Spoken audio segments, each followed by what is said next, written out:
threat level remains at probable.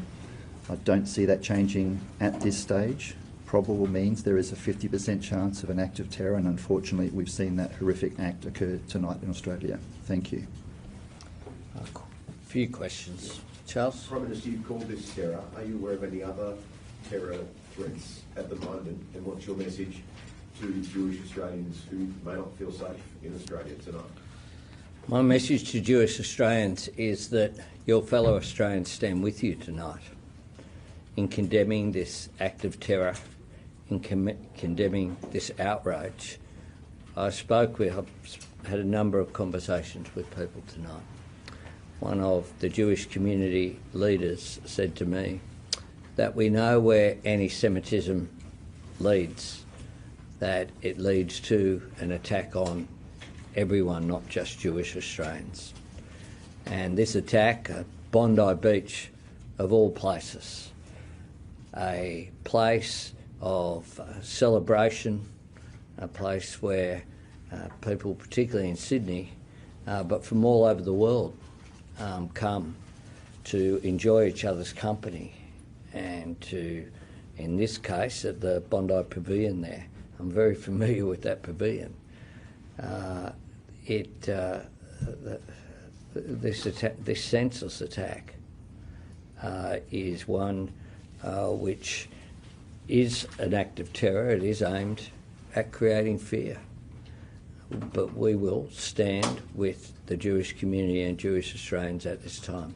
Prime Minister, in light of this attack, is the government going to move on any of the recommendations in the Special Envoy's report on anti-Semitism in Australia? Yeah, we're continuing to work on all of those issues, including one of the things that you'll see is a request that had previously been made to be included in additional funding for security as well.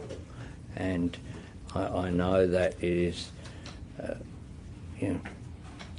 this is an incredibly tough time for the community to deal with this. It's important that they don't deal with it alone, that everyone stand with them at this time.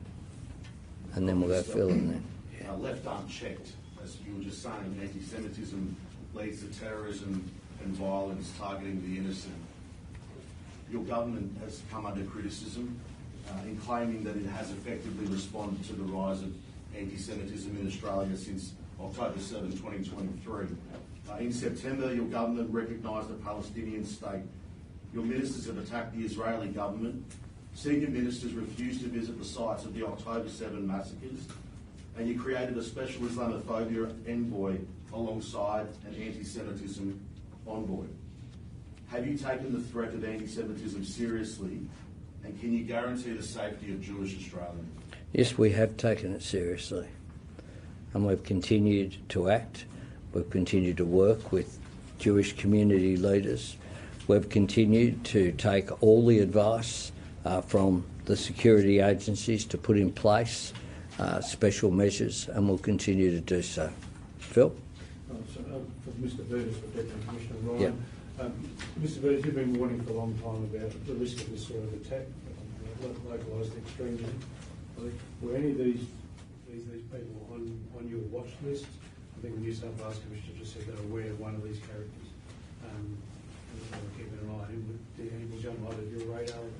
So it's too early to give you any more details, Phil, other than to say, like the New South Wales Police, one of these individuals was known to us, but not in an immediate threat perspective. So obviously we need to look into what happened here. Mr. Burgess, you mentioned that the chance of another attack is probable, or 50%. I'm just wondering, how does that mean that there is still a 1 in 2 chance of a follow-up attack? And does Asia or the other security agencies take more precautions now that you've seen such a devastating attack? So national terrorism threat level of probable means there's a 50% chance, so 1 in 2. Of course, that doesn't mean to say there's a connection to an immediate attack following this one. That is subject to our ongoing investigation. We have no indications that that is the concern at this stage, but of course we will work 24/7 along with our police colleagues to make sure that is the case.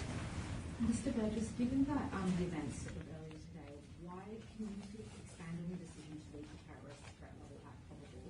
And do you envisage that you will have further conversations about potentially adjusting the terrorism threat level in the coming days? The national terrorism threat level is under constant review. One incident by itself does not necessarily raise the threat level at a national level, but we keep that under constant review.